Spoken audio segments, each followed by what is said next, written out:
40 ವರ್ಷ ಬದುಕೋದೇ ಕಷ್ಟ ಇವಾಗ 60 ವರ್ಷ ಬದುಕ್ತೇವೆ ಅಂತ ಯಾವ ಗ್ಯಾರಂಟಿನೋ ಪ್ರಶ್ನೆ ಕೇಳಿದ ಸರ್. ಇದಕ್ಕೆ ನಾನೇ ಉತ್ತರ ಕೊಡ್ತೇನೆ, ಯಾಕಂದ್ರೆ ರೋಹನ್ ಅವರಿಗೆ ಇದಕ್ಕೆ ಉತ್ತರ ಕೊಡುವಷ್ಟು ವಯಸ್ಸಿಲ್ಲ. ನೋಡಿ, ಪ್ರತಿಯೊಬ್ಬರೂ ಕೂಡ ಅವರದೇ ಆದಂತಹ ಒಂದು ಮನಸ್ಥಿತಿಯನ್ನು ಹೊಂದಿರ್ತಾರೆ. ಉದ್ದೇಶಪೂರ್ವಕವಾಗಿ ಪ್ರಶ್ನೆಯನ್ನು ನಿಮ್ಮ ಮುಂದೆ ಇಟ್ಟಿದ್ದೇನೆ. ಸ್ವಾತಂತ್ರ್ಯ ಪೂರ್ವದಲ್ಲಿ ಒಬ್ಬ ಮನುಷ್ಯನ ಆಯುಷ್ಯ 47 ವರ್ಷ ಇತ್ತು. ಇವತ್ತು ಸರಾಸರಿ ಆಯುಷ್ಯ 71-76ವರೆಗೂ ತಲುಪಿಬಿಟ್ಟಿದೆ. ಮತ್ತೆ ಬಹಳ ಜನ ಯುವಕರು ನನಗೆ ಕೇಳುವ ಪ್ರಶ್ನೆ ಏನು ಅಂತಂದರೆ, ಹಣವನ್ನು ಉಳಿತಾಯ ಮಾಡಿ ಅಂತ ಹೇಳ್ತೀರಿ. ಈಗ ನನಗೆ 25 ವರ್ಷ, ಎಂಜಾಯ್ ಮಾಡುವಂಥ ಸಮಯ. ಈಗ ನಾನು ಎಂಜಾಯ್ ಮಾಡ್ದೇನೆ, ಸಿನಿಮಾಕ್ಕೆ ಹೋಗದೇನೆ, ಪಾನಿಪೂರಿ ತಿನ್ನದೇನೆ ಮತ್ತು ಊರನ್ನು ಸುತ್ತಿ ಎಲ್ಲವನ್ನು ನೋಡೋದನ್ನು ಬಿಟ್ಟು ನಾನು ಉಳಿತಾಯ ಮಾಡ್ತಾ ಹೋದರೆ ನನಗೆ 50-60 ವರ್ಷ ಆದಾಗ ನಾನು ಇಲ್ಲ ಅಂತ ಆಗ್ಬಿಟ್ರೆ ಎಲ್ಲ ವೇಸ್ಟ್ ಆಗೋಯ್ತು. ಅಥವಾ 60 ವರ್ಷಕ್ಕೆ ನನಗೆ ಕಾಲುಗಂಟು ನೋವು ಬಂತು, ಹಾರ್ಟ್ ಪ್ರಾಬ್ಲಮ್ ಬಂತು ಅಂತಂದರೆ ಯಾವ ಊರಿಗೂ ಹೋಗ್ಲಿಕ್ಕಾಗೋದಿಲ್ಲ, ಯಾವ ಪಾನಿಪೂರಿ ತಿನ್ನಲಿಕ್ಕೂ ಆಗೋದಿಲ್ಲ. ಆದರೆ ಇವೆಲ್ಲವೂ ಕೂಡ ನೆಗೆಟಿವ್ ಥಿಂಕಿಂಗ್ ಆಗುತ್ತೆ. ಪ್ರಶ್ನೆ ಏನು ಅಂತಂದರೆ, ನೀವೀಗ ಯಾವ ಉಳಿತಾಯವನ್ನು ಮಾಡದೆ ಮುಂದೆ ನೀವು 60 ವರ್ಷ ಆದಮೇಲೆ ದೇವರು ತಥಾಸ್ತು ಅಂತೇಳಿ 90 ವರ್ಷದವರೆಗೆ ನಿಮಗೆ ಆಯುಷ್ಯವನ್ನು ಕೊಟ್ಟರೆ 30 ವರ್ಷ ಏನು ಮಾಡ್ತೀರಿ? ನಿಮ್ಮ ಮಕ್ಕಳ ಮೇಲೆ ಡಿಪೆಂಡ್ ಆಗಿರ್ತೀರಾ? ಅಥವಾ ಮಕ್ಕಳು ನಿಮಗೆ ಹೆಲ್ಪ್ ಮಾಡಲಿಲ್ಲ ಅಂತಂದರೆ ಏನು ಮಾಡ್ತೀರಿ ಅಂತ ಯೋಚನೆ ಮಾಡಿದಾಗ ಗೊತ್ತಾಗುತ್ತೆ, ನಮ್ಮ ಅಭ್ಯುದಯ ಮತ್ತು ಭವಿಷ್ಯವನ್ನು ಇಂದಿನಿಂದ ರೂಪಿಸ್ಕೊಳ್ಬೇಕಾಗತ್ತೆ. ಪ್ರತಿಯೊಬ್ಬರು ಯೋಚನೆ ಮಾಡಬೇಕು ಅಂತಂದರೆ, ನಾನು ಬಹುಶಃ 90-95ವರೆಗೂ ಜೀವಂತವಾಗಿರ್ತೇನೆ, ಆಯುಷ್ಯ ಇರುತ್ತೆ. ಮಧ್ಯದಲ್ಲಿ ಏನಾದರೂ ದೇವರು ಕರ್ಕೊಂಡು ಹೋದ್ರೆ ಬೇರೆ ವಿಚಾರ ಆಗುತ್ತೆ. ಹಾಗೂ ನಾನು ಇದನ್ನ ಇನ್ನೊಂದು ರೀತಿಯಲ್ಲಿ ಹೇಳ್ತೀನಿ. 40 ವರ್ಷಕ್ಕೆ ನೀವು ಹೋಗ್ತೀರಿ ಅಂತ ಏನ್ ಗ್ಯಾರಂಟಿ? ನೀವು 90 ವರ್ಷಕ್ಕೆ ಹೋಗ್ಬೋದು. 40 ವರ್ಷಕ್ಕೆ ಅವ್ರಿಗೆ ಆಲ್ರೆಡಿ ಒಂಥರ ಗ್ಯಾರಂಟಿಯಲ್ಲಿ ಅವರೇ ಹೇಳ್ತಾ ಇದಾರೆ, ನನಗೆ ಆಲ್ರೆಡಿ ನಾನು 40 ವರ್ಷನೇ ಲೈಫ್ ಅಂತ. ಹಾಗಿದ್ರೆ ನಾಳೆಯಿಂದ ಆಫೀಸ್ ಹೋಗೋದು ಸ್ಟಾಪ್ ಮಾಡ್ಬೋದು. ಯಾಕಂದ್ರೆ ನಾಳೆನೂ ಏನಾದ್ರೂ ಆಗ್ಬೋದು. ಮಕ್ಕಳು ಹೆಂಡತಿ ಜೊತೆಗೆ ಇರೋದು ಬೆಟರು. ಆಫೀಸಿಗೆ ಹೋಗಿ ಬಾಸನ ಭೇಟಿ ಮಾಡೋದು ಯಾವುದಕ್ಕೆ? ನಾನು ನಾಳೆ ಇರ್ತೀನಿ ಗ್ಯಾರಂಟಿ ಇಲ್ಲ, ನಾನು ಇವತ್ತೇ ಸ್ವಲ್ಪ ಎಂಜಾಯ್ ಮಾಡಿ ಇರ್ಬೋದು ಅಂತ. ಅದು ಬೇರೆ ಲಾಜಿಕ್ಕು. ಇವ್ರು ಹೇಳ್ತಾ ಇರೋದು ನಾನು ಇನ್ವೆಸ್ಟ್ ಮಾಡಲ್ಲ, 60 ವರ್ಷ ಇರ್ತೀನ ಗೊತ್ತಿಲ್ಲ ಅಂತ. ಆ ಥರ ಗ್ಯಾರಂಟಿ ಇಲ್ಲ ಅಂದರೆ ನಾಳೆನೂ ಗೊತ್ತಿಲ್ವಲ್ಲ, ನಾಳೆನೂ ಗ್ಯಾರಂಟಿ ಇಲ್ಲ, ಇವತ್ತೇ ಗ್ಯಾರಂಟಿ ಇಲ್ಲ. ಸೊ ನಾವು ಅದೇನು ಹೇಳ್ತೀವಿ ಅಂದರೆ, ಲೈಫಲ್ಲ ಏನು ಹೇಳ್ತೀವಿ ಅಂದರೆ, ನೀವು ಇಮ್ಯಾಜಿನ್ ಮಾಡಬೇಕಾರ್ದು ಏನಂದರೆ ಇವತ್ತೇ ನಂದು ಲಾಸ್ಟ್ ಡೇ ಅಂತ. ಆದರೆ ಪ್ಲ್ಯಾನ್ ಮಾಡಬೇಕಾರ್ದು ನಾನು ಲೈಫ್ ಲಾಂಗು 90-100 ಇಯರ್ಸ್ವರೆಗೂ ಇರ್ತೀನಂತ. ಇವತ್ತು ನೀವು ಎಂಜಾಯ್ ಮಾಡಿ, ಎಲ್ಲೇನು ಮಾಡಬೇಕು, ಊಟ ತಿಂಡಿ ಸಿನಿಮಾ ಏರೇ ಟ್ರಿಪ್ಪಿಗೆ ಹೋಗೋದು ಹೋಗಿ. ಆದರೆ ನಾನು ಪ್ಲಾನಿಂಗ್ ಮಾಡುವಾಗ ನಾನು 100 ಇಯರ್ಸ್ವರೆಗೆ ಇರ್ತೀನಿ. ಅದಕ್ಕೆ ಏನೇನು ನಾನು ಲೈಫಿಗೆ ರೆಡಿ ಮಾಡ್ಕೋಬೇಕು ಅದನ್ನು ನಾನು ಮಾಡಬೇಕು ಅಂತ. I am 60-year-old man. If I invest in the name of my son is now 18 years old. Every month 30,000. If I invest up to 15 years in SBI 10,000, HDFC 10,000, Kotak Mahindra 10,000 in mutual fund, how much he will get returns and get as 1% withdraw as monthly pension? Please suggest me. Is it or bad? ಆಗಲೇ ಇದರ ಬಗ್ಗೆ ಸ್ವಲ್ಪ ಬೆಳಕು ಚೆಲ್ಲಿದ್ದೇನೆ. ನೀವು ಹೇಳ್ತಾ ಇರೋದು ನಾನು SBIಯಲ್ಲಿ 10,000 ಹಾಕ್ತೇನೆ. ಯಾವ ಫಂಡು? SBIನಲ್ಲಿ ಒಂದು ಅಂದಾಜು 50-100 ಫಂಡ್ ಇರ್ಬೋದು. HDFC ಅಂತ ಹೇಳಿದ್ರಿ. HDFCನಲ್ಲಿ ಯಾವುದನ್ನು ಸೆಲೆಕ್ಟ್ ಮಾಡ್ತೀರಿ? ಹೌದು, ನೀವು ಒಳ್ಳೆಯ ಸಂಶೋಧನೆ ನಡೆಸಿದ್ದೀರಿ. SBI, HDFC, ಕೋಟಕ್ ಮಹೀಂದ್ರ ಒಂದು ಒಳ್ಳೆಯ ಕಂಪನಿಗಳು ಅಂತ ಕರೆಸ್ಕೊಳ್ತವೆ. ಅದು ಚೆನ್ನಾಗಿ ಮಾಡಿದಿರಿ ನೀವು. ಕೀಳಾಗಿದ್ದಂಥ ಕಂಪನಿಗಳು ಹಣ ಹಾಕ್ತಿಲ್ಲ. ಮತ್ತು ಯಾವುದರಲ್ಲಿ ಹಾಕ್ತೀರಿ ನಿಮ್ಮ 30,000ವನ್ನು ಪ್ರತಿ ತಿಂಗಳು ಅನ್ನುವುದರ ಮೇಲೆ ನಿಮ್ಮ ಮುಂದಿನ ದಿನಗಳಲ್ಲಿ ಬರುವಂಥ ಹಣ ನಿರ್ಭರವಾಗಿದೆ. ಪ್ರಶ್ನೆ ಅಪೂರ್ಣವಾಗಿದೆ. ಉತ್ತರವನ್ನು ಕೊಡುವುದು ಸ್ವಲ್ಪ ಕಠಿಣ. One time 2 lakh investment for 10 years. How many crores? ಅಂತ ಪ್ರಶ್ನೆ. ಇದು ಪ್ರಶ್ನೆ ತುಂಬಾ ಚೆನ್ನಾಗಿದೆ. ಫಿಗರ್ಸ್ ಅನ್ನ ನಾನು ಕ್ಯಾಲ್ಕುಲೇಟ್ ಮಾಡಿದೀನಿ. ಅವಾಗ ಅಟ್ಲೀಸ್ಟ್ ಅವ್ರಿಗೆ ಗೊತ್ತಾಗುತ್ತೆ ಎಷ್ಟು ಕೋಟಿ ಬರ್ಬೋದು ಅಂತ. ಎಷ್ಟು ಕೋಟಿ ಅಂತ ಹೇಳ್ತಾ ಇದೀನಿ, ಬಟ್ ಫಿಗರ್ ನೋಡಿದ್ರೆ ಗೊತ್ತಾಗುತ್ತೆ. 2 ಲಕ್ಷ ಒನ್ ಟೈಮ್ ಇನ್ವೆಸ್ಟ್ಮೆಂಟ್ ಹಾಕ್ತಾ ಇದೀನಿ. 100% ಬಂತು ಅಂತ ಊಹೆ ಮಾಡೋಣ, ಅಸ್ಯೂಮ್ ಮಾಡೋಣ. 10 years ಹಾಕ್ತಾ ಇದಾರೆ ಅವರು.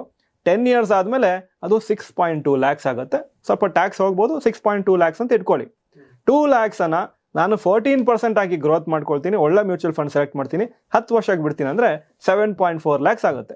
ಅದೇ 15%ಗೆ 2 lakhs ಗ್ರೋ ಆದರೆ 10 years ಆದಮೇಲೆ 8.1 lakhs ಆಗುತ್ತೆ. ಸೊ ಅವರು 2 lakhs ಹೌ ಮೆನಿ ಕ್ರೋರ್ಸ್ ಆಗುತ್ತೆ, ಅದು 10 ವರ್ಷದಂದ್ರೆ ಎಷ್ಟು ಕ್ರೋರ್ಸು ಆಗಲ್ಲ, ಕ್ರೋರ್ಸ್ ಹತ್ರನೇ ಬರ್ತಾ ಇಲ್ಲ. ಸುಮಾರು ಸತಿ ನಮಗೆ ನಮ್ಮ ಯೂಟ್ಯೂಬಲ್ಲಿ ಕಮೆಂಟ್ಸ್ ಬರ್ತಿರ್ತದೆ, ನನಗೆ 5 ವರ್ಷದಲ್ಲಿ 5 ಕೋಟಿ ಬೇಕು. ಮತ್ತೆ ಅವ್ರಿಗೆ ಕೇಳಿದ್ರೆ ಎಷ್ಟು ಇನ್ವೆಸ್ಟ್ಮೆಂಟ್ ಕೆಪಾಸಿಟಿ, ಪ್ರತಿ ತಿಂಗಳು 5,000 ಹಾಕ್ಬೋದು ಅಂತ ಹೇಳ್ತಾರೆ. ಅಂದ್ರೆ ಅವರ ವಿಷನ್ ಏನಂದ್ರೆ 5 ವರ್ಷಕ್ಕೆ ಪ್ರತಿ ತಿಂಗಳು 5,000 ಹಾಕ್ತಾರೆ, ಅದು 5 ಕೋಟಿ ಆಗ್ಬಿಡ್ಬೇಕು.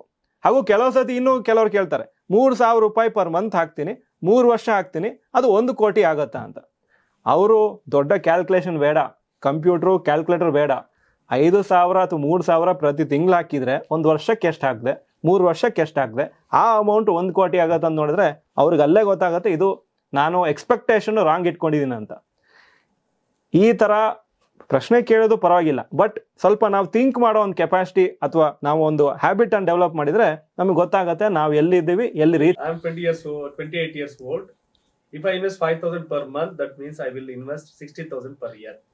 I plan to invest until I am 60 years old, which means I will invest for 32 years. Total investment 32 years into 60,000, 19,20,000. If I get 18% interest means 3,45,600. Total savings after 60 years 22,65,600. But how does it become 6 crore 8 lakh? ಅನ್ನೋ ಪ್ರಶ್ನೆ. ಬಹಳ ಒಳ್ಳೆಯ ಪ್ರಶ್ನೆ. ಇದು ಯಾರು ಕೇಳಬಹುದು ಅಂತಂದ್ರೆ ಚಕ್ರ ಬಡ್ಡಿಯ ಮಹತ್ವವನ್ನು ಅರಿತುಕೊಳ್ಳದೆ ಇದ್ದವರು. ನಾನು ಮೆಡಿಕಲ್ ಗ್ರ್ಯಾಜುಯೇಟು, ಡಾಕ್ಟ್ರು, ನನಗೆ ಲೆಕ್ಕ ಅಷ್ಟಾಗಿ ಬರುವುದಿಲ್ಲ. ರೋಹನ್ ಅವರು ಫೈನಾನ್ಸ್ MS ಮಾಡಿದವರು. ಅದಕ್ಕೆ ನಾನು ರೋಹನ್ ಅವ್ರಿಗೆ ಹೇಳಿದೆ, ದಯವಿಟ್ಟು ಇವರಿಗೆ ಕ್ಲಿಯರ್ ಆಗಿ ಒಂದು ಪಿಕ್ಚರ್ ಕೊಡಿ, ಹೇಗೆ 6.08 crores ಆಗುತ್ತೆ ಅಂತ. ಇದರಲ್ಲಿ ಕ್ಯಾಲ್ಕುಲೇಷನ್ ಆಕ್ಚುಲಿ ಚೆನ್ನಾಗಿ ಮಾಡಿದ್ದಾರೆ, ಹೇಳ್ತಾ ಇರೋದು ಕರೆಕ್ಟ್ ಲಾಜಿಕ್ ಯೂಸ್ ಮಾಡಿದ್ದಾರೆ. 5,000 ಪ್ರತಿ ತಿಂಗಳು, 1 ವರ್ಷಕ್ಕೆ 60,000, 32 ವರ್ಷಕ್ಕೆ ಮಲ್ಟಿಪ್ಲೈ ಮಾಡಿ 19 lakhs ಇನ್ವೆಸ್ಟ್ಮೆಂಟ್ ಮಾಡಿದ್ದೀನಿ ಅಂತ. ಹಾಗೂ 18% ಬಂದರೆ 3.45 lakhs ಬರುತ್ತೆ ಅಂತ ಹೇಳಿದರೆ, ಟೋಟಲ್ ಕೂಡಿಸ್ಕೊಂಡ್ರೆ ಇಂಟ್ರೆಸ್ಟ್ ಪ್ರಿನ್ಸಿಪಲ್ ಸೇರಿಸಿದ್ರೆ 22 lakhs ಅಂತ. ಆದರೆ ಇಲ್ಲಿ ಏನು ಮಾಡ್ತಾ ಇರೋ ತಪ್ಪು ಅಂದರೆ ಸಿಂಪಲ್ ಇಂಟ್ರೆಸ್ಟ್ ಕ್ಯಾಲ್ಕುಲೇಷನ್ ಮಾಡಿದ್ದಾರೆ.